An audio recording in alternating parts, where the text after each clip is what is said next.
Muy bien, buenos días. Bienvenidos a esta jornada, la última del Coloquio Internacional de las Culturas del Desierto. Hoy tengo el honor de presentar al doctor en diseño, arquitectura bioclimática, Julio César Rincón Martínez. Él nos va a presentar un interesante libro. Antes de darle la palabra, eh, antes de darle la palabra, voy a permitirme hacer una breve presentación de nuestro invitado. El doctor Rincón es arquitecto por la Universidad Tecnológica de México. Es especialista, maestro y doctor en diseño en arquitectura bioclimática por la Universidad Autónoma Metropolitana Unidad Azcapotzalco. Es profesor e investigador de tiempo completo de la Facultad de Ingeniería, Arquitectura y Diseño de la Universidad Autónoma de Baja California desde el 2016 a la fecha. Es líder del cuerpo académico de la UABC, CA300, que se llama Arquitectura, Medio Ambiente y Energía desde el 2017 hasta la fecha. Y también es miembro del SNI, del Sistema Nacional de Investigadores, desde el 2018. Cuenta con el perfil deseable del PRODEP, el Programa para el Mejoramiento del Profesorado, también desde el 2017, y del Programa de Reconocimiento al Desempeño Académico de 2018.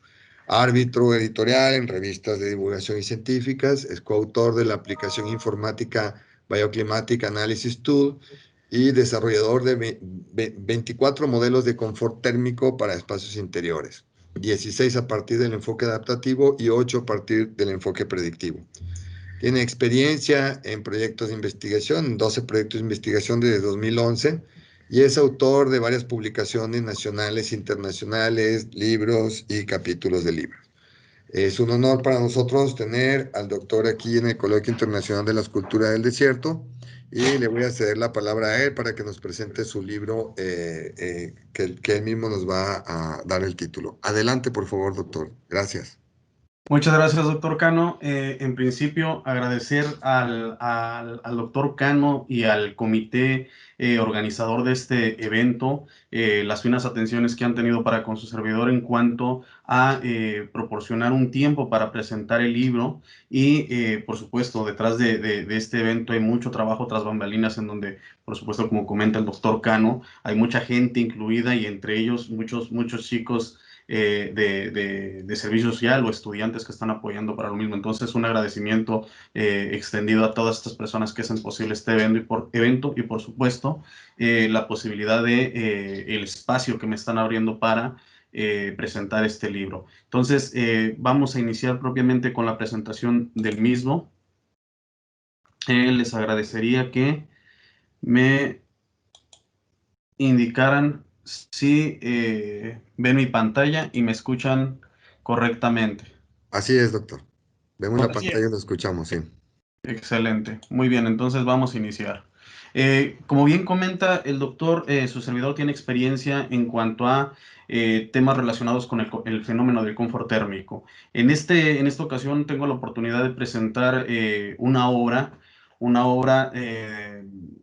que se acaba de publicar a finales del 2019, a principios del 2020, que lleva por título Confort térmico en interiores, estimación con los enfoques adaptativo y predictivo.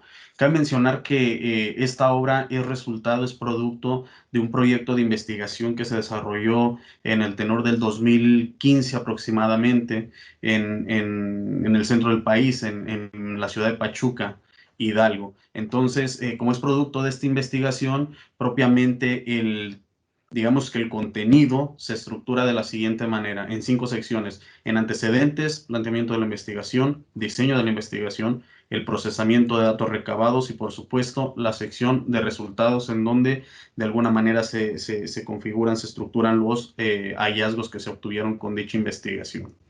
Bien, para poder dar paso a lo que es propiamente este fenómeno del confort térmico, primero habría que definirlo, ¿no? Habría que definir el fenómeno del confort térmico y a partir de ahí, pues poder entender qué es propiamente lo que está presentando esta literatura.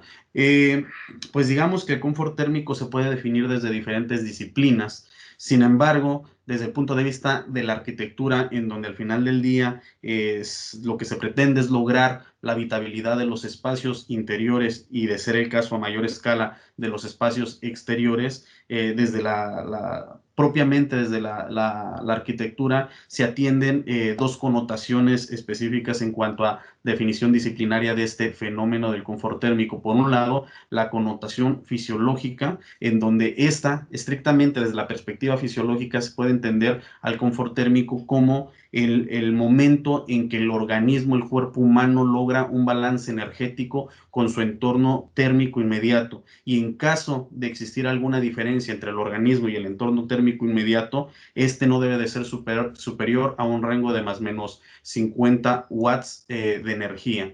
Por otro lado, desde la postura meramente psicológica, tenemos pues diferentes autores, entre ellos la normativa ANSI R55, que define al confort térmico como pues ese momento, esa condición de la mente que expresa satisfacción absoluta con el ambiente térmico. Pero ojo, tanto en el caso anterior,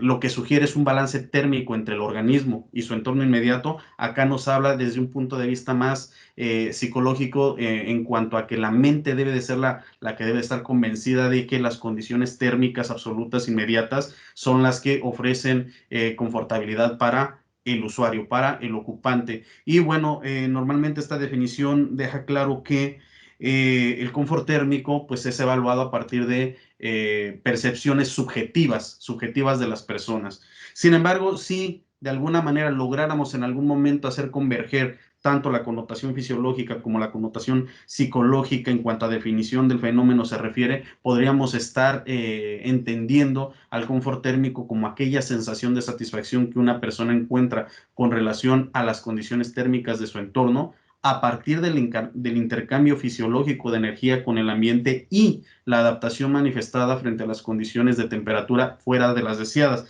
En otras palabras, el confort térmico es justo el momento en que la persona define, tanto desde el aspecto fisiológico como psicológico, encontrarse en comodidad con las temperaturas que ofrece el ambiente, es decir, ni frío ni calor. Es el momento en que la persona define, digamos que psicofisiológicamente, estar en condiciones adecuadas de temperatura respecto a las que ofrece el ambiente inmediato. En este sentido, la normativa internacional nos dice que el confort térmico es influenciado principalmente por dos agentes. Por un lado, los externos, y por otro lado, los internos. Los externos se refiere justamente a aquellos que son ajenos propiamente del ocupante, del usuario, es decir, en orden jerárquico, la temperatura, la humedad, el viento y bueno, cualquier elemento inmediato del ambiente que pueda tener influencia dentro de este fenómeno y en la percepción que el sujeto podría estar derivando de dicha influencia. Sin embargo, también tenemos algunos factores endógenos propios del usuario, propios del sujeto. ¿Cuáles son? En este caso, podríamos listar una serie. Sin embargo, los que predominantemente tienen influencia en la percepción térmica son propiamente la actividad metabólica y, por otro lado, el nivel de aislamiento térmico a partir de arropamiento. Sin embargo, hay autores en este sentido que también mencionan que algunos otros factores endógenos puede ser desde el propio género de la persona evaluada, su edad, el color de piel, inclusive su historial térmico, es decir, si en este momento se encuentra en el centro del país, pero predominantemente ha estado, por ejemplo, en el sureste mexicano, cotidiano. Obviamente el hecho de tener diferente bioclima en cada sitio, bueno, hace que históricamente uno se vaya adaptando y vaya apropiando las condiciones del sitio. Entonces podríamos listar una serie de elementos endógenos que tienen influencia en el fenómeno del confort térmico. Sin embargo, los que la normativa menciona en este tenor es únicamente la actividad metabólica o la física desarrollada y el nivel de arropamiento. Entonces, teniendo claras las principales variables que influyen dentro de la percepción térmica de una persona, decíamos que son 4 exógenas o externas y 2 más endógenas o internas propiamente al usuario. En este sentido, diferentes autores, particularmente Humphreys y Nicole, mencionan que el confort térmico puede ser estudiado desde 2 enfoques, desde 2 perspectivas. Por un lado tenemos el enfoque adaptativo y por otro lado tenemos el enfoque predictivo. En el primero de los casos se estudia al sujeto en su sitio de hábitat, es decir, se estudia al sujeto en condiciones reales de hábitat y por ende es que los datos que se van a recabar van a ser los datos de campo, los datos del sitio en donde se está desarrollando cotidianamente el sujeto estudiado. Y por ende, este sujeto, bueno, está expuesto continuamente a diferentes condiciones ambientales que, bueno, dan pie en función a las que dan lugar en el sitio donde éste vive. Entonces, el enfoque adaptativo hace mención que las reacciones que propiamente tiene el sujeto respecto a las condiciones del ambiente derivan meramente desde un aspecto fisiológico y psicológico. Por ende, aquí al sujeto se le considera como un ente activo, un ente que está en búsqueda constante del confort térmico. Es decir, si nosotros mismos podemos hacer alusión a este tipo de enfoque, porque si, por ejemplo, en nuestro sitio de desarrollo cotidiano, eventualmente comienza una baja temperatura, tenemos un bajo calentamiento, lo que va a implicar es que en automático nosotros, ya sea que cerremos ventanas, ya sea que nos pongamos una chamarra adicional, alguna gorra, guantes, etcétera. Entonces, a esto se refiere el enfoque adaptativo, que el sujeto es un ente activo que está en constante búsqueda del confort térmico y una vez que lo logra, pretende mantenerse en esas condiciones y si eventualmente vuelve a salir de las condiciones de confortabilidad, hace lo propio para volverlas a alcanzar y lograr. Esto es en cuanto al enfoque adaptativo. No obstante, existe otro enfoque, otra perspectiva del confort térmico, también conocida como, en este caso, enfoque predictivo, también conocido como cuantitativo, en donde al sujeto se le estudia, pero aislado de su sitio de desarrollo cotidiano, es decir, se le estudia bajo condiciones controladas de laboratorio, es decir, al sujeto o a la serie de personas estudiadas, al grupo experimental, se les traslada a donde existe una cámara climática. Entendamos una cámara climática como aquel espacio, bueno, varía en cuanto a dimensiones, pero puede ser un espacio tentativamente como de 4 por 6 metros cuadrados, que es completamente hermético y dentro de este espacio se modifican las condiciones ambientales como temperatura, humedad y velocidad de viento. Entonces podemos controlarlas de una manera muy precisa a partir de equipo de acondicionamiento, de tal forma que podamos lograr desde temperaturas muy bajas hasta temperaturas muy altas, así como humedades y velocidades de viento deseadas. Entonces, en este otro enfoque lo que se hace es llevar al sujeto a la cámara de ambiente controlado, se le modifican por periodos estas variables ambientales y por ende esta persona, en este caso particularmente en el enfoque predictivo, se asume que la persona es un sujeto meramente pasivo, es decir, si en algún momento sale de su confortabilidad térmica, aquí en este enfoque no tiene la posibilidad de generar algún tipo actitudinal de acción en el que pueda buscar esa confortabilidad térmica, es decir, en este segundo caso la confortabilidad térmica se deja meramente a los mecanismos de termorregulación del cuerpo humano, es decir, si hace frío, pues los mecanismos inmediatos de termorregulación son la piel chinita, por ejemplo, en donde tenemos la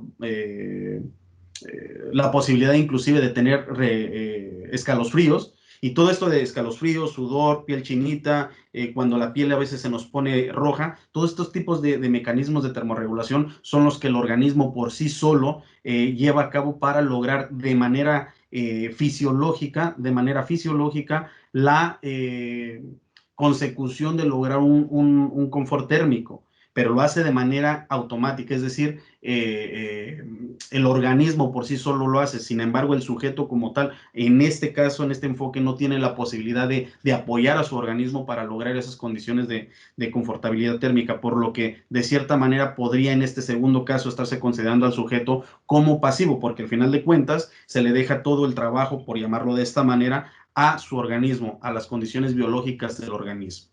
Muy bien, en este sentido es importante comentar que a nivel internacional hay muchos estudios de este fenómeno. Sin embargo, en esta presentación me voy a enfocar a los estudios de confort térmico que se han llevado a cabo a nivel local, a nivel México, en donde podemos observar que algunos autores han desarrollado sus trabajos a partir de cámara de ambiente controlado, algunos otros a partir de tipos de estudios correlacionales en sitio y algunas otras investigaciones se han enfocado tanto en lo correlacional y en lo experimental, es decir, de manera mixta. Sin embargo, aquí es importante aclarar que en todos los casos, el enfoque de estudio que se ha atendido en este tipo de estudios que estoy presentando en pantalla, pues se han enfocado meramente a la perspectiva adaptativa.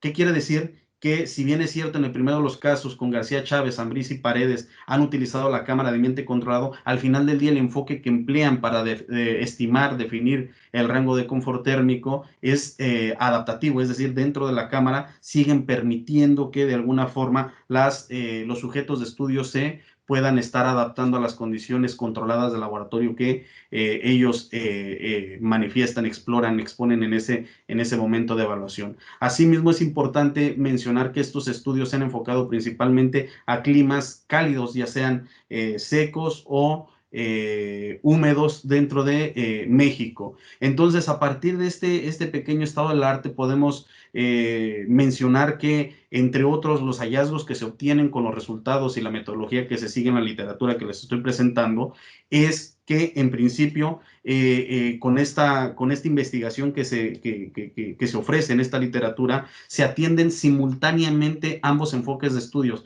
tanto el predictivo como el adaptativo. Ambos enfoques de estudios son remitidos a un mismo caso de estudio, a una misma población blanco, inclusive una misma muestra blanco y por ende a los mismos periodos de estudio, es decir, se lleva a cabo el estudio del confort térmico simultáneamente con ambos enfoques. ¿Qué implica esto? Que al final de la presentación vamos a mencionar algunos hallazgos importantes que se han logrado obtener justamente por llevar simultáneamente el estudio del confort térmico a partir de los dos enfoques que es posible desarrollarlo. Y además, otro hallazgo que podría rescatarse de manera preliminar es que se lleva a cabo en la ciudad de Pachuca, en donde se cuenta con condiciones hidrotérmicas que caracterizan al bioclima de esta ciudad como semifrío seco. Entonces, si observamos, no tenemos como tal hasta el momento algún estudio de confort térmico que atienda este tipo de bioclimas dentro de México. Al respecto, es importante mencionar que el caso de estudio fue dentro del estado de Hidalgo, particularmente en la ciudad de Pachuca, dentro del municipio de Pachuca de Soto, en donde tenemos las temperaturas anuales correspondientes a la media de 14,3 grados centígrados, una máxima promedio de 21,1 grados centígrados y una mínima promedio de 8,5 grados centígrados. En tanto tenemos humedades relativas anuales media de 63%, una máxima promedio de 85% y una mínima promedio de 35%, y un viento anual, pues digamos que con frecuencia predominante del noreste a velocidades de entre 3,9 y 5,5 metros sobre segundo. De hecho, curiosamente, a la ciudad de Pachuca se le conoce como la Bella Airosa, porque al final del día, a lo largo de todo el año, hay vientos dentro de Pachuca, el cual tiene cierto impacto importante en la percepción térmica de los sujetos, porque en principio, si bien es cierto, las temperaturas que predominan dentro de Pachuca son bajas a lo largo del año, tenemos una humedad relativa también baja, entonces desde ahí la convergencia entre temperatura y humedad hacen que la percepción de las personas respecto al ambiente regularmente sea de bajo calentamiento. Y si a eso le agregamos que hay un porcentaje importante del año con presencia de vientos, pues todavía tenemos una percepción inferior de las condiciones reales que presenta el caso de estudio. Entonces, digamos que todas las condiciones ambientales presentan pues de alguna manera variables que permiten percibir el ambiente térmico de manera desfavorable, ¿no? Bien, particularmente dentro de la ciudad de Pachuca se lleva a cabo el estudio en las instalaciones del Instituto Tecnológico de Pachuca, en donde tuvimos la oportunidad de que nos apoyaran sus entes directivos y con ello llevar a cabo el estudio dentro de sus instalaciones. Es importante mencionar que con lo anterior fue posible llevar a cabo el estudio con personas con un estrato poblacional equivalente a personas que van desde 15 a 24 años. ¿Por qué? ¿Por qué nos enfocamos a este tipo de estrato? Bueno, porque de acuerdo con la pirámide de edades de Pachuca, resulta que el grosso poblacional justamente se encuentra dentro de estos dos quinquenios, entre 15 y 19 años y entre 20 y 24 años. Entonces, donde predominantemente pueden estar convergiendo este tipo de estrato social es justamente en una institución de educación superior. Es por eso que amablemente las autoridades del Instituto Tecnológico de Pachuca nos dieron oportunidad de llevar a cabo el estudio dentro de sus instalaciones. Cabe mencionar que sus instalaciones están, digamos que caracterizadas por los dos tipos de edificios que vemos en la parte superior derecha de esta diapositiva, en donde si ustedes observan propiamente el sistema constructivo es block y concreto. Bueno, la tipología que se maneja son dos. Por un lado, la típica de CAPSE, en donde tenemos un corredor exterior y a partir de este corredor exterior tenemos las aulas ordenadas de manera paralela al mismo, ¿no?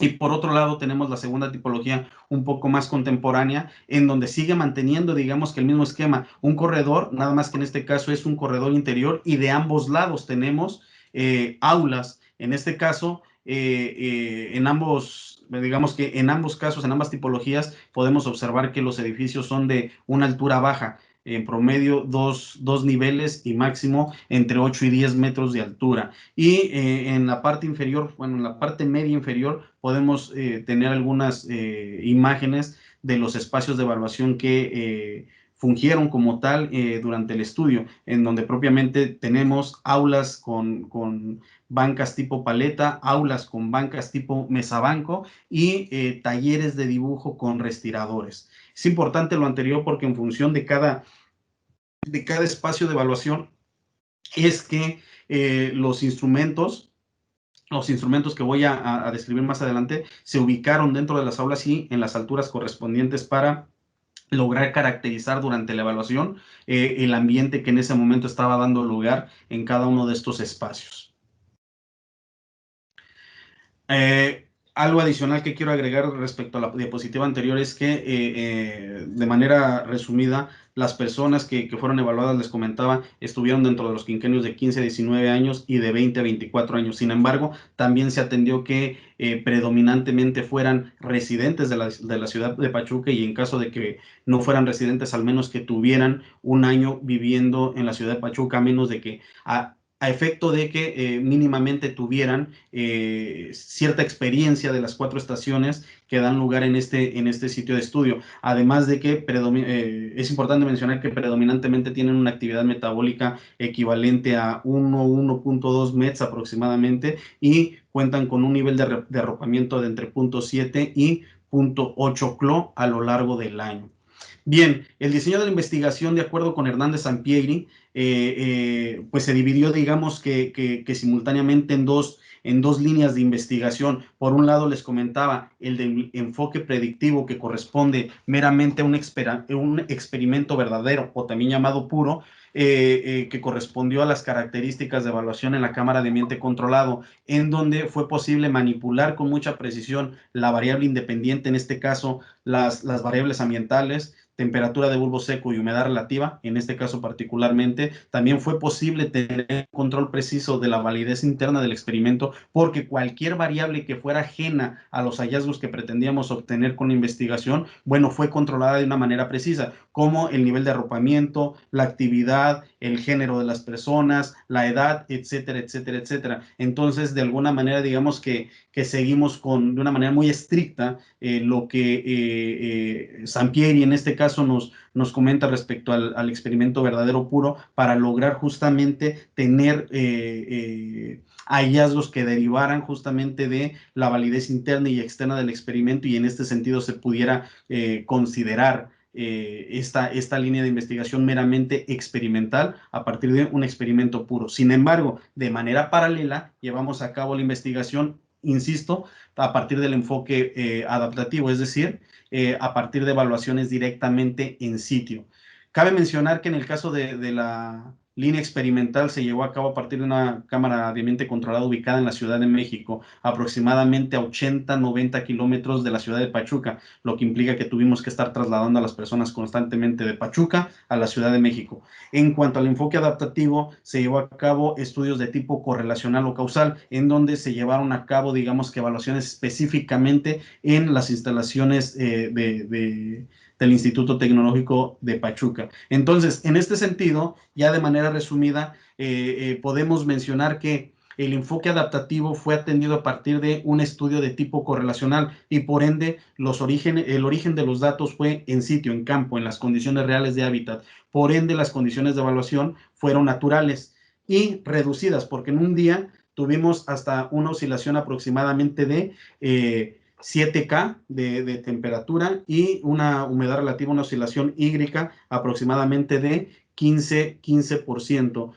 Por ende, el entorno de la prueba es en condiciones reales. El procedimiento de cada prueba fue cuasi experimental o también definida como correlacional. Las reacciones esperadas por parte de los sujetos se combinaron entre fisiológicas y psicológicas. El sujeto se considera activo porque constantemente está en búsqueda del confort térmico. Las variables físicas analizadas en el enfoque adaptativo fueron la temperatura de bulbo seco, la temperatura del globo negro, la humedad relativa y la velocidad de viento. Y para concluir, la duración de la evaluación estuvo moderada, alrededor de 18 minutos, y el nivel de análisis fue entre psicológico y fisiológico. Esto es en cuanto al enfoque adaptativo. En cuanto al enfoque predictivo, fue posible catalogarlo en un tipo de estudio experimental. Por ende, el origen de los datos fueron de laboratorio, de una cámara de ambiente controlado. Por ende, las condiciones de evaluación fueron meramente controladas y teníamos variables con un rango de oscilación mayor. ¿Por qué razón? Porque como son evaluaciones meramente controladas y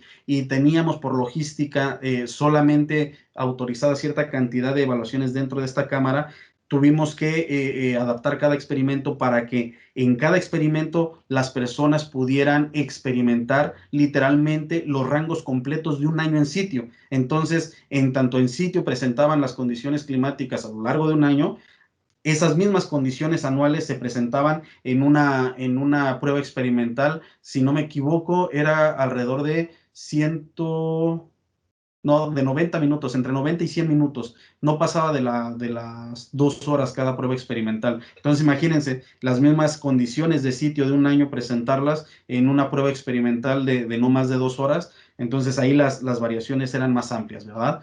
El entorno de prueba, por supuesto, al ser a partir de una cámara climática, pues se puede considerar que fue artificial y aislado de su sitio de estudio, ¿verdad? El procedimiento de cada prueba experimental se consideró completamente experimental, valga la redundancia. Las reacciones esperadas en este caso, insisto, fueron fisiológicas. No hay posibilidad de que las personas pudieran ejercer cierta adaptación en las pruebas experimentales para lograr controlar o lograr mantener o validar el control interno de cada prueba experimental. En este caso del enfoque predictivo solo se trabajó con las variables físicas de la temperatura de bulbo seco y la humedad relativa, y por ende la duración de la prueba, les comentaba, en el tenor de 75 minutos, no más de 2 horas, y el nivel de análisis, insisto, de análisis fue meramente fisiológico.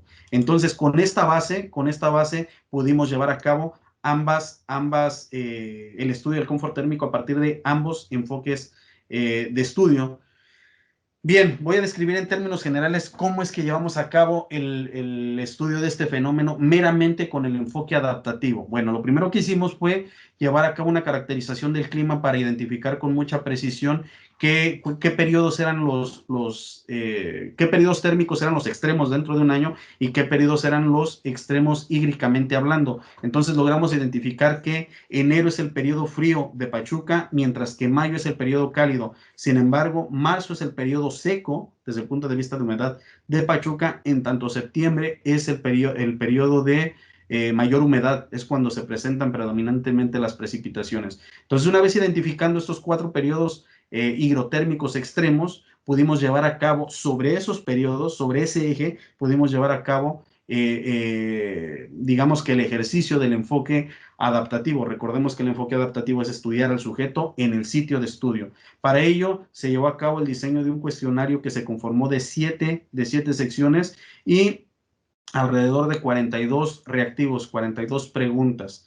De esas 42, 7 hicieron referencia exclusivamente a la percepción higrotérmica que tuvieron del ambiente en ese momento. No obstante, el resto de preguntas justamente estaban relacionadas con las condiciones del espacio de evaluación para que después de que se llevó a cabo la correlación de datos tuviéramos precisión en cuanto al procesamiento que teníamos que seguir y los métodos estadísticos a abordar para lograr una predicción del confort térmico lo suficientemente certero y asertivo respecto a las condiciones de evaluación.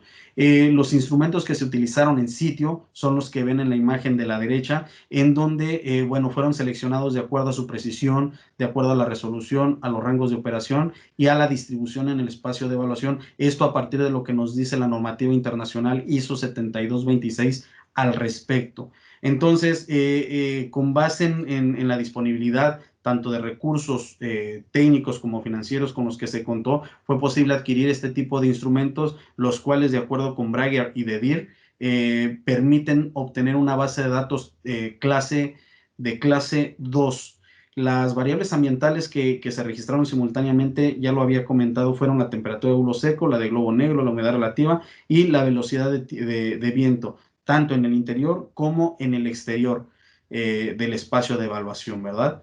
El levantamiento de las evaluaciones siguió más o menos este esquema que visualizamos en pantalla. Primeramente se definieron, ya habíamos dicho, los periodos, se calendarizaron estos periodos y se hicieron converger con base en el calendario académico del instituto que amablemente nos permitió llevar a cabo el estudio dentro de sus instalaciones.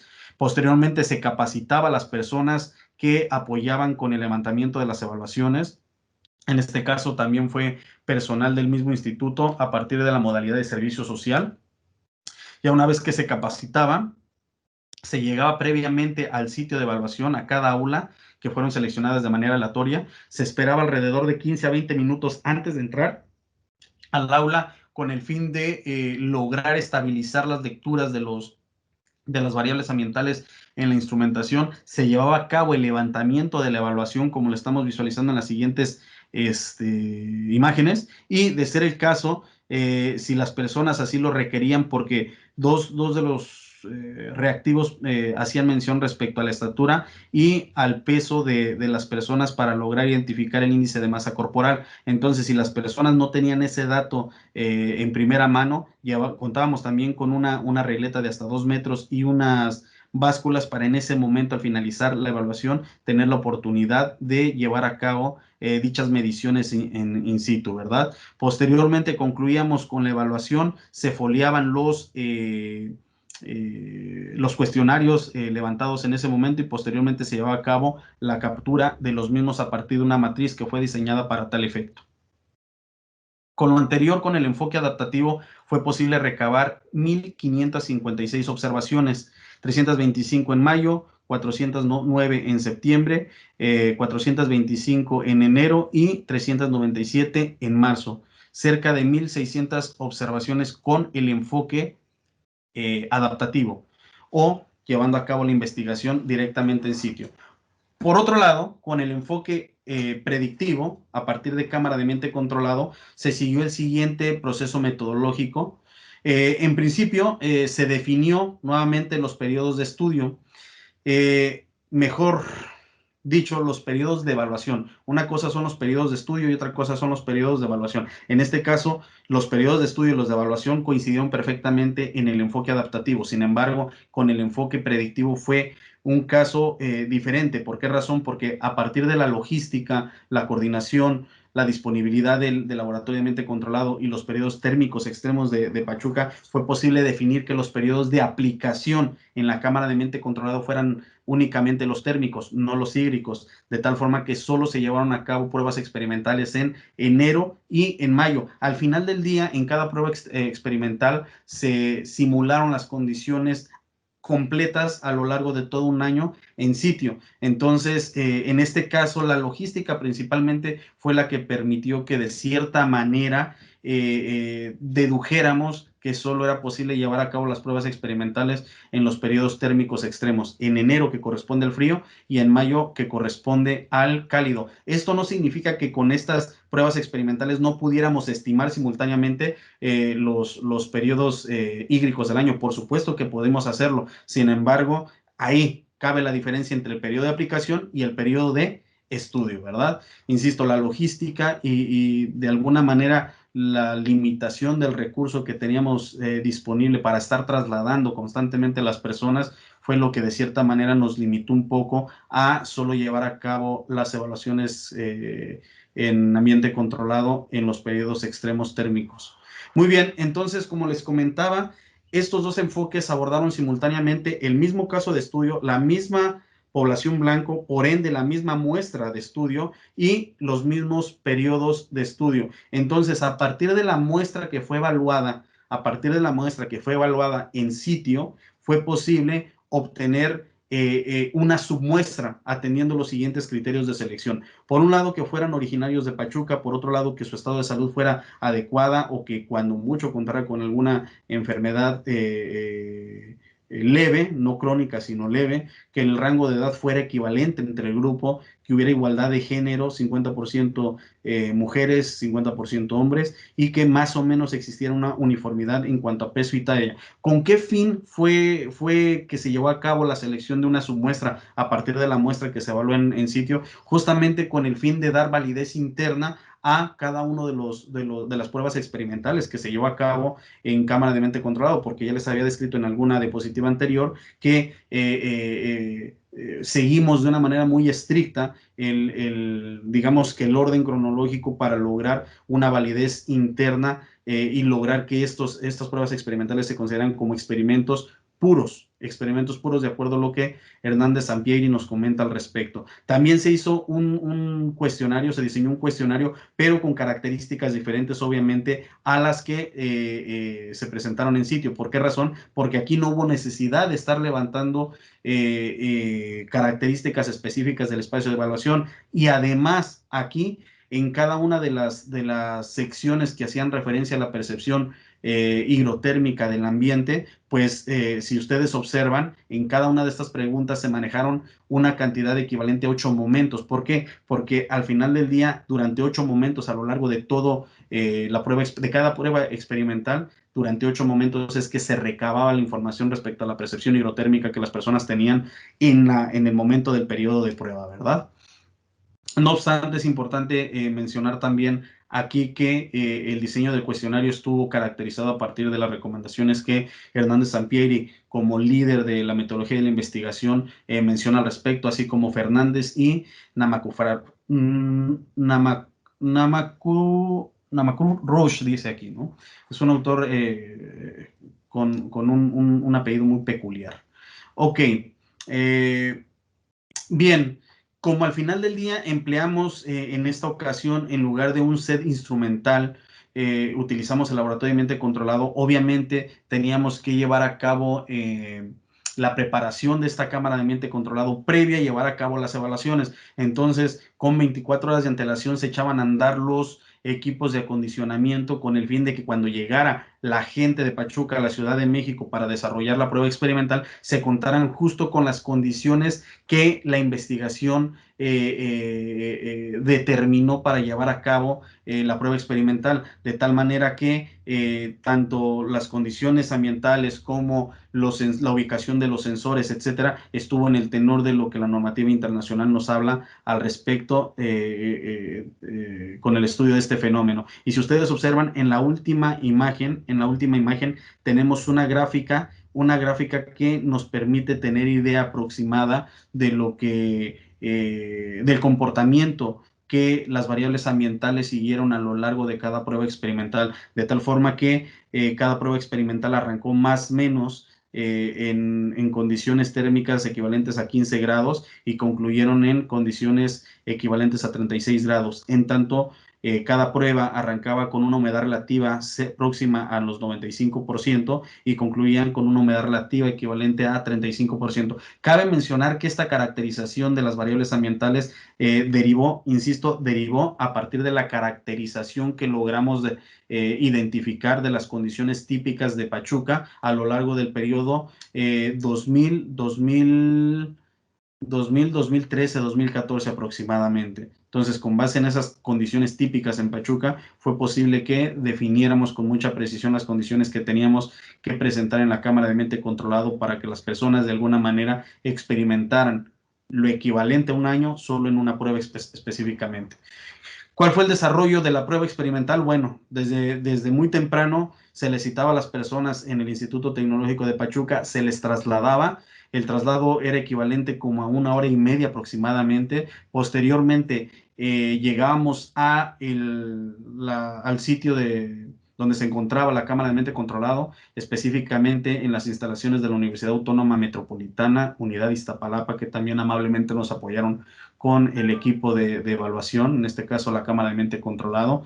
Previo a ingresar a la prueba experimental, se les ofreció un breve desayuno a los chicos para que inclusive también esa variable poderla controlar desde el punto de vista de cantidad energética con la que pudieran iniciar la prueba experimental. También fue posible controlarla a partir de un desayuno equivalente con todos los sujetos experimentales. Posteriormente, previo a iniciar ya la prueba, se les daba indicaciones respecto a lo que, pues digamos, íbamos a experimentar en las próximas 2 horas, y ya una vez ingresados, bueno, comenzaban a llevar a cabo la evaluación en los 8 momentos que he comentado en alguna otra diapositiva. De igual forma, si las personas no contaban con el dato de peso y talla, también se les hacía medición de estas dos variables a lo largo de la prueba. Posteriormente se continuaba con la prueba hasta concluirla, y simultáneamente, para efectos de mantener inclusive control interna de la variable interna, fue posible desarrollar actividades similares a las que desarrollaron en sitio, en este caso a las que desarrollaban en el salón, en el taller, equivalente a una actividad sedentaria, ¿no? Entonces, digamos que todas esas variables fueron controladas, todas esas variables que son ajenas propiamente a los hallazgos de la investigación, fueron controladas al grado de mantener una validez interna. Y también, digo, ya a modo de plus, en las instalaciones de la unidad Iztapalapa de la Universidad Autónoma Metropolitana se cuenta con el arreglo fotovoltaico más grande de la Ciudad de México, lo que implicó que a modo de plus, para aprovechar inclusive el viaje, el encargado del laboratorio les daba una explicación del arreglo fotovoltaico y arreglo fototérmico con los que contaba la institución al respecto. Posteriormente se les despedía y regresaban a la ciudad de Pachuca. En este sentido, fue posible recabar 600 observaciones durante el periodo frío, enero, y 368 durante el periodo cálido o mayo. 968 próximas a las 1000, mientras que en el enfoque adaptativo fueron alrededor de 1300, si no me equivoco. Ok, con base en todo este proceso experimental, ya una vez que recabamos toda la base de datos, llevamos a cabo el procesamiento de los mismos a partir de 4 métodos estadísticos para identificar cuál de todos ellos podría ofrecernos mayor confiabilidad y correspondencia respecto a las condiciones de evaluación en cada caso. Y bueno, por un lado utilizamos la regresión lineal simple, por otro lado la regresión lineal simple, pero a partir de medias de sensación térmica, Por otro lado, el método de ANSI-ARRE. Y por último, el método correspondiente a las medias de sensación térmica, medias por intervalos de sensación térmica. Se hicieron algunas pruebas piloto, obtuvimos resultados y después de ello pudimos identificar que el MIS, medias por intervalos de sensación térmica, este método, que por cierto es digamos, eh, digamos que su autor es el doctor Gómez Azpeitia de la Universidad de Colima. Fue posible identificar que con este método estadístico logramos obtener mayor consistencia de resultados y sobre todo una explicación fenomenológica causal de cada uno de los resultados respecto a los anteriores, que eran meramente estadísticos, ¿verdad? Entonces, con ello, con el enfoque adaptativo, logramos obtener, al final de toda esa investigación, logramos obtener esta pequeña matriz con los datos tanto de neutralidad como de límites del rango de confort, tanto de la temperatura del globo negro, temperatura del bulbo seco, humedad relativa y velocidad de viento, de tal manera que el gráfico que vemos abajo corresponde a la temperatura del globo negro y tuvimos estos valores como hallazgo principal con el enfoque adaptativo. En el caso de la temperatura de bulbo seco, fueron estos otros valores. En el caso de la humedad relativa, fueron estos otros valores. Y por último, la velocidad de viento, obtuvimos los valores que ustedes están viendo. Si bien ahorita no me estoy deteniendo en explicar cada valor, bueno, es por la cantidad de tiempo que tengo definida para esta presentación, pero todos estos datos vienen muy bien explicados en la obra que se está en este momento difundiendo, dando a conocer. Por otro lado, con el enfoque predictivo fue posible obtener estos hallazgos. Los valores de la temperatura de bulbo seco, tanto el valor neutral como los límites del rango de confort, así como los de humedad relativa. ¿Por qué en el enfoque predictivo solo obtuvimos valores de temperatura de bulbo seco y humedad relativa respecto a los que se obtuvieron de mayor variable en el caso del enfoque predictivo? Bueno, fue porque en el enfoque adaptativo, simultáneamente a cada evaluación, se recogieron valores de temperatura del globo negro, bulbo seco, humedad relativa y velocidad de viento. Por eso es que el procesamiento de datos nos permitió obtener indicadores en ese sentido, pero recordemos que en el enfoque predictivo en cámara de ambiente controlado solo fue posible controlar, medir, monitorear y registrar solo la temperatura de bulbo seco y la humedad relativa, razón por la cual solo pudimos encontrar o definir estos indicadores. Ok, ya una vez teniendo tanto los valores del enfoque adaptativo como los valores del enfoque predictivo, pudimos de verdad obtener muchos hallazgos. El primero, teniendo ambos valores, a partir de la media ponderada fue posible generar una comparación entre valores con ambos enfoques y un ajuste entre los mismos para lograr un mayor acercamiento a las condiciones de confortabilidad que los sujetos podrían estar en algún momento experimentando a lo largo del año, de tal manera que los ajustes que se obtuvieron con ambos resultados están presentándose, los ajustes térmicos están presentándose en este momento en pantalla, mientras que el ajuste hídrico correspondió a los valores que tenemos en la diapositiva actual. Por otro lado, otro de los hallazgos posibles fue que se obtuvo un procesamiento de datos a partir de cada periodo de evaluación, tanto en mayo como en enero, y fue posible descubrir hallazgos importantes en este sentido.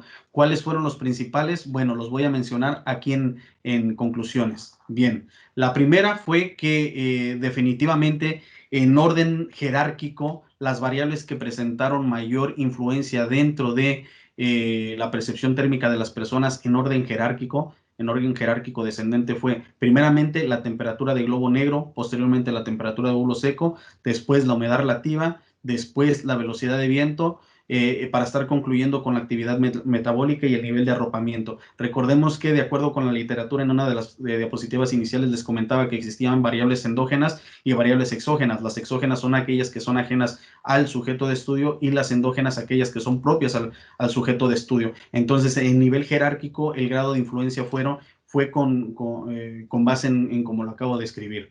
Por otro lado, fue posible identificar que obviamente los valores o los rangos de confort térmico de cada una de las variables pues fue diferente en cada periodo de estudio, lo que entonces permite tener pauta para definir que el confort térmico no es estacionario a lo largo del año.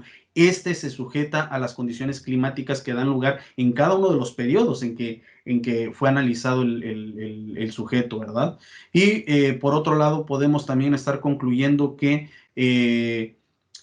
digamos, bajo las bases en las que se desarrolló esta investigación, el enfoque predictivo subestima la capacidad de adaptación de los sujetos. ¿Por qué razón? Porque como seguimos un estricto procedimiento de acuerdo con Hernández Sampieri para tener un control preciso de la validez interna, no dimos pauta para que las personas pudieran adaptarse dentro de la cámara de mente controlado y lograr con ello que se respetara perfectamente el enfoque predictivo, enfoque de estudio del confort térmico. Entonces, evidentemente, en la cámara de ambiente controlado no tuvieron posibilidad ni de ponerse de pie, ni cambiar de posición, ni cambiar de grado de arropamiento, ni de abrir una ventana, ni nada por el estilo. Dejamos que al final del día el confort térmico ahí se consiguiera meramente a partir de las condiciones fisiológicas del organismo, es decir, en ese sentido fue completamente pasivo el sujeto, mientras que en sitio fue completamente activo su actuar, ¿verdad? Y para concluir tenemos estas otras conclusiones. Entre otras, fue posible identificar que en ambos enfoques, y esto es uno de los hallazgos principales que se lograron con esta investigación, con ambos enfoques fue posible identificar que se obtiene el mismo valor de neutralidad en cada una de las variables. Mismo entiéndase con un rango mínimo de entre 0.1 y 0.2 unidades de cada una de las variables, es decir, los rangos, el valor de neutralidad de las temperaturas, el valor de neutralidad de las humedades realmente es muy próximo entre sí con ambos enfoques de estudio. La diferencia radica específicamente en la amplitud del rango de confortabilidad en cada una de las variables, amplitud que evidentemente es menor en los resultados del confort térmico a partir del enfoque predictivo, porque insisto, en la cámara de mente controlado dejamos que consiguieran el confort térmico de acuerdo con las bases metodológicas del enfoque predictivo meramente a partir de una reacción fisiológica en donde el sujeto era meramente pasivo, mientras que en sitio sí tuvieron la oportunidad de llevar a cabo diferentes digamos, adaptaciones actitudinales, quitándose o poniéndose prendas, abriendo la ventana, tomando, bueno, ingiriendo algún tipo de bebida refrescante o cálida, de ser el caso, resguardándose quizá en un microclima, etcétera, etcétera. Entonces, es importante mencionar que con ambos enfoques el valor de neutralidad prácticamente es el mismo. Lo que marca la diferencia es justamente la amplitud del rango de confort en cada uno de los periodos de estudio, con base en cada enfoque de estudio abordado, ¿verdad?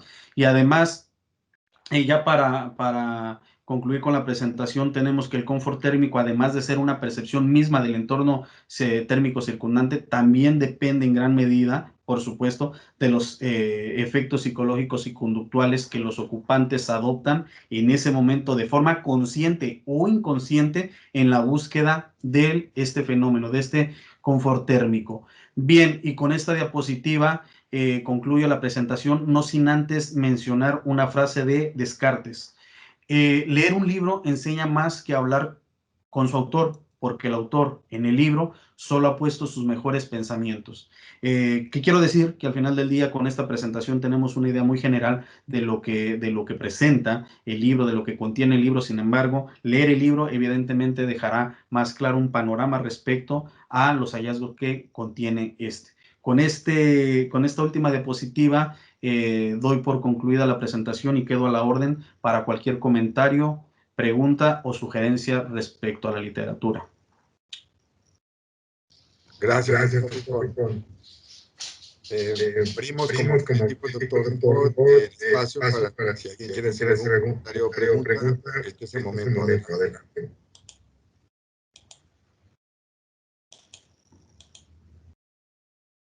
Yo quisiera hacer una pregunta. Buenos días, Maite. Adelante. Buenos días.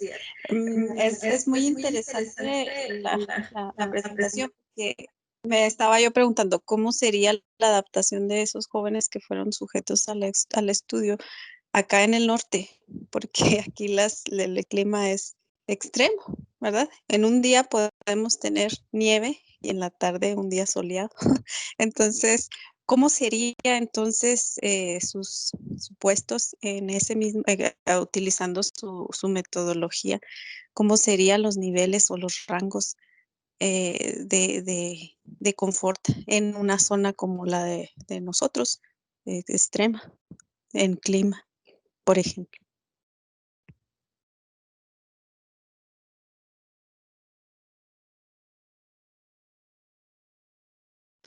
Ay, disculpe, tiene el micrófono apagado. Sí, discúlpeme, ciertamente. Ok, ahí me escuchan, ¿verdad? Sí, doctor.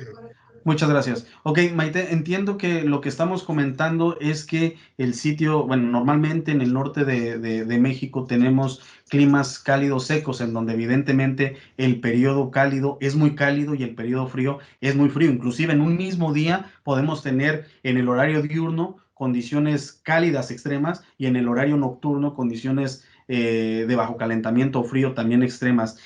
Siguiendo la metodología, lo que tendríamos que estar haciendo, si es que quisiéramos abordar el enfoque adaptativo para el estudio del confort térmico de algún segmento poblacional de alguno de los sitios en el norte del país, evidentemente tendríamos lo primero que hacer es hacer una caracterización general del clima de un año típico en este sitio y obtener justamente los rangos máximos y mínimos, tanto de humedad como de temperatura, como de viento, para que estas fueran simuladas en la cámara de ambiente controlado y a partir de ahí estar estimando pues los valores neutrales y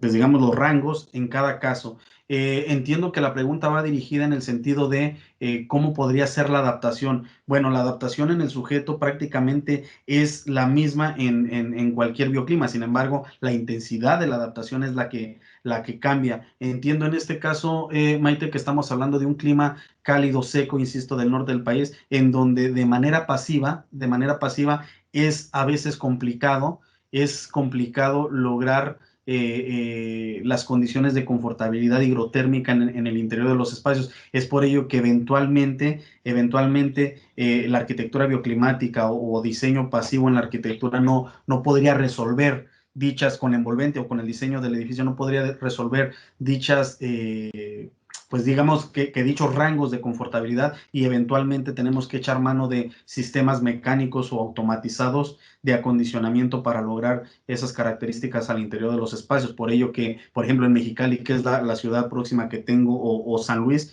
pues tienen que echar mano de aires acondicionados o en su momento calentones para lograr encontrar esa confortabilidad térmica. Es decir, al final del día esa adaptación se traslada al uso de algún dispositivo activo, ¿no? De algún dispositivo de acondicionamiento activo. No sé si esto pueda responder su pregunta, Maite.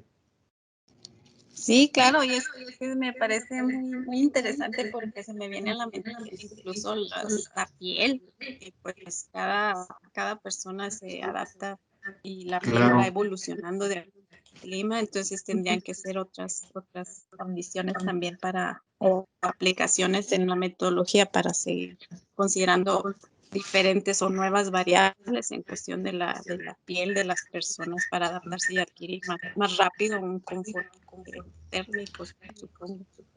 Sí, así es. De hecho, permítame comentarle que ciertamente son muchísimas las variables que intervienen dentro de la percepción del confort térmico. Eso es un hecho.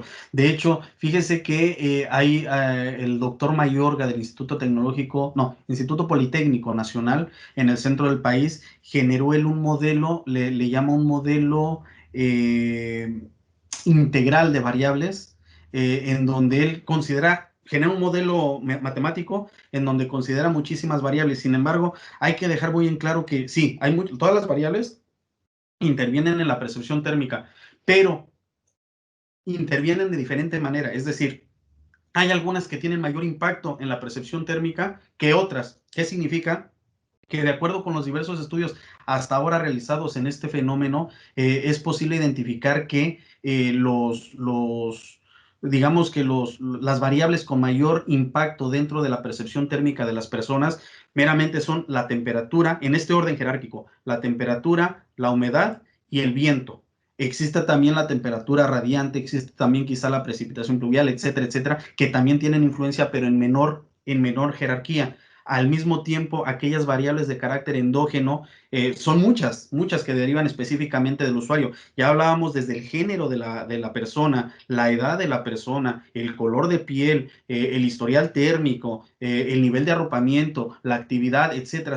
Inclusive, si la persona está enferma o está sana en el momento de la evaluación, tiene influencia en la percepción térmica. Entonces, si bien es cierto, existen muchas variables también de carácter endógeno por parte de las personas estudiadas para que permiten generar cierta influencia respecto a la percepción térmica, ciertamente existen muchas, pero las más relevantes hasta ahora identificadas por diferentes estudios en el ámbito del fenómeno del confort térmico son meramente la actividad metabólica y el nivel de arropamiento. Esto no significa que, por supuesto, descartemos las demás. Más bien, lo único que quiero dejar claro es que, si bien es cierto, tienen influencia, pero esa influencia no es determinante como para de alguna manera, darle mayor ponderación a alguna de estas variables. No sé si me explico.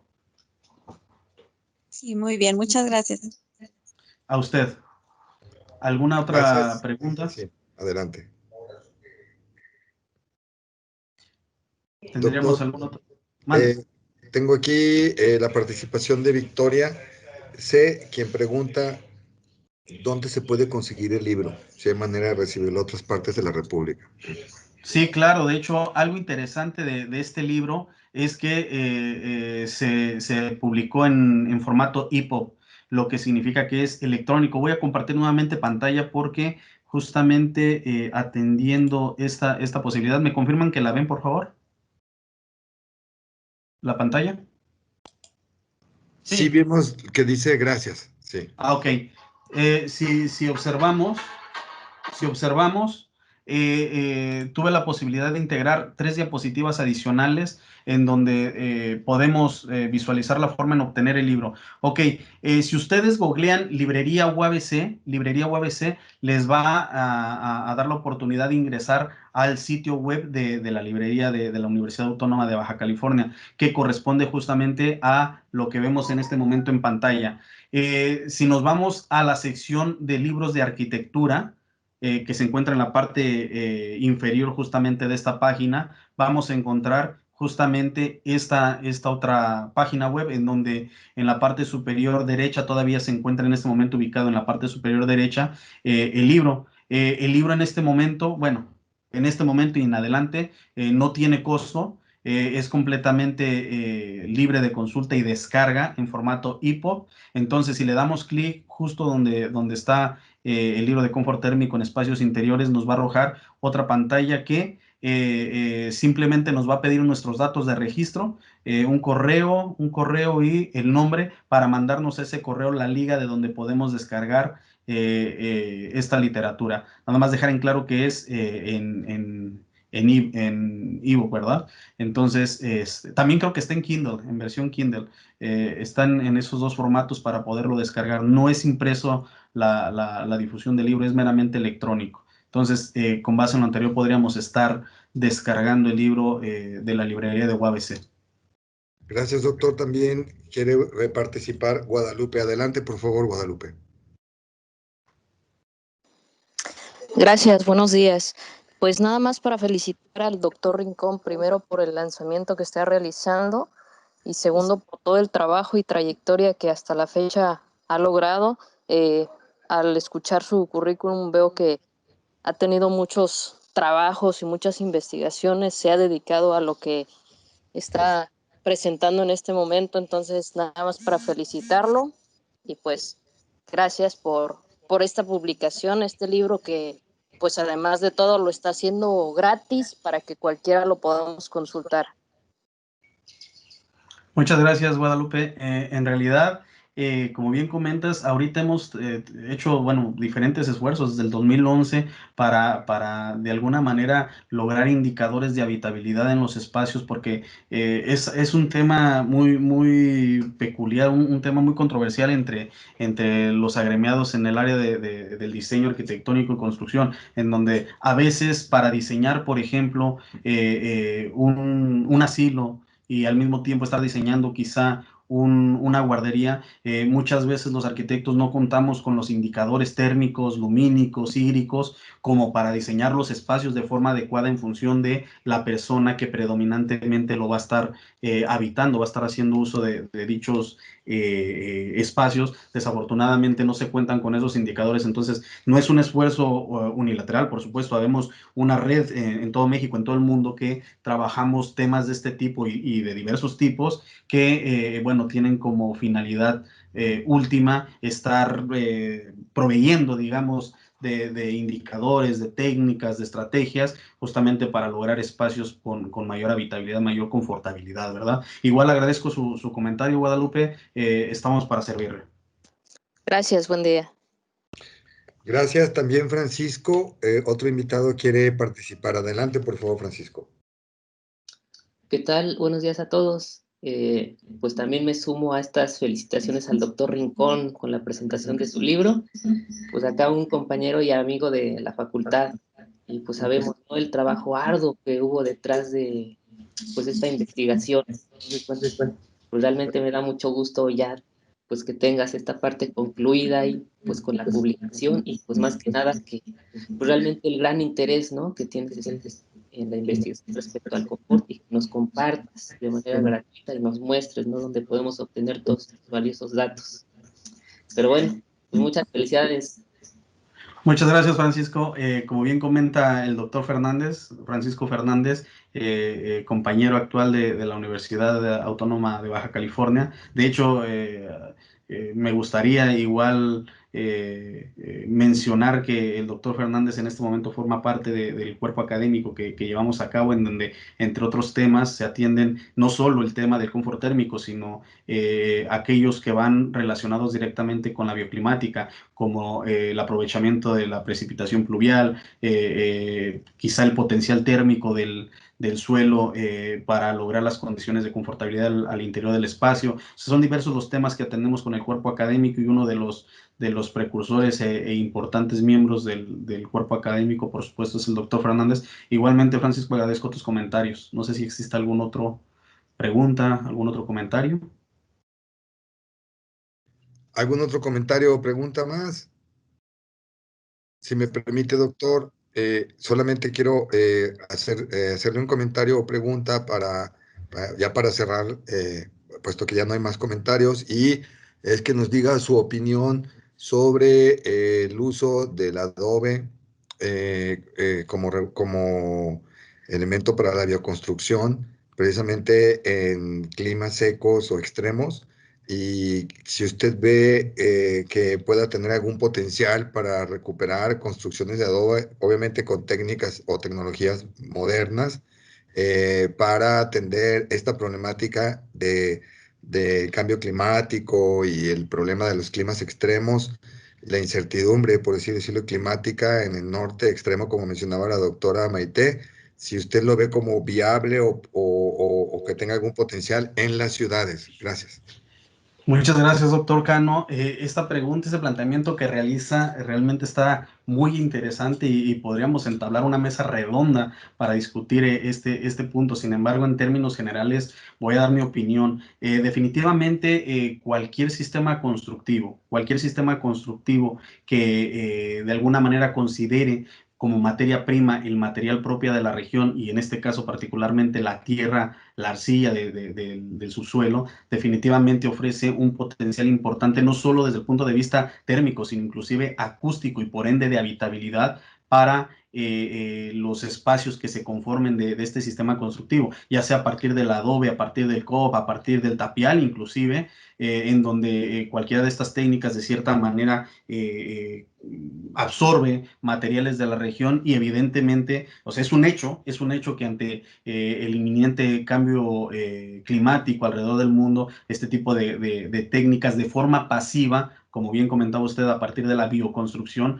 nos permiten, además de lograr las condiciones de confortabilidad en los espacios y por ende una habitabilidad integral, además de ello nos ofrecen una agresión menor al medio ambiente. No es nula, pero sí es menor respecto a implementar algún sistema constructivo respecto a, no sé, concreto, en donde se requiere de cemento y, por ejemplo, ustedes saben que la segunda mayor industria contaminante es la productora de cemento, por dar un ejemplo. Y bueno, con ello no hay que dejar de lado el hecho que la tierra o cualquier sustrato del subsuelo cuenta con una inercia térmica impresionante, que implica que, si bien es cierto de entrada, por defecto, por sus propiedades físicas, ya tiene cierta potencialidad de lograr este aislamiento térmico-acústico. A eso, si le agregamos la masividad, pues lógicamente podríamos estar logrando efectos pues contundentes en cuanto a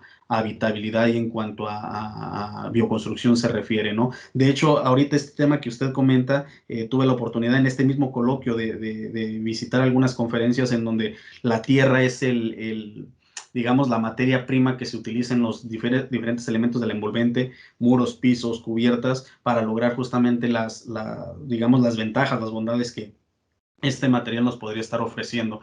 Y ahorita en el cuerpo académico tenemos actualmente una investigación vigente en donde justamente estamos tratando de analizar la potencialidad térmica del subsuelo en Ensenada a partir de diferentes estrategias bioclimáticas, a partir de pozos enterrados, es decir, una vez enterrando los pozos canadienses, qué tanta capacidad térmica la Tierra permite estar transfiriendo de manera conductiva o convectiva, según sea el caso, y después también los estamos disponiendo en muros trombe, de tal forma que la masividad térmica del muro trombe sea a partir de la tierra, del subsuelo, y estar evaluando qué tan digamos, qué tanto potencial podría estar ofreciendo en la construcción contemporánea de viviendas, principalmente en principio en Ensenada, y esto podría estarse replicando de alguna forma en cualquier parte de la República o inclusive del mundo, de ser el caso, ¿no?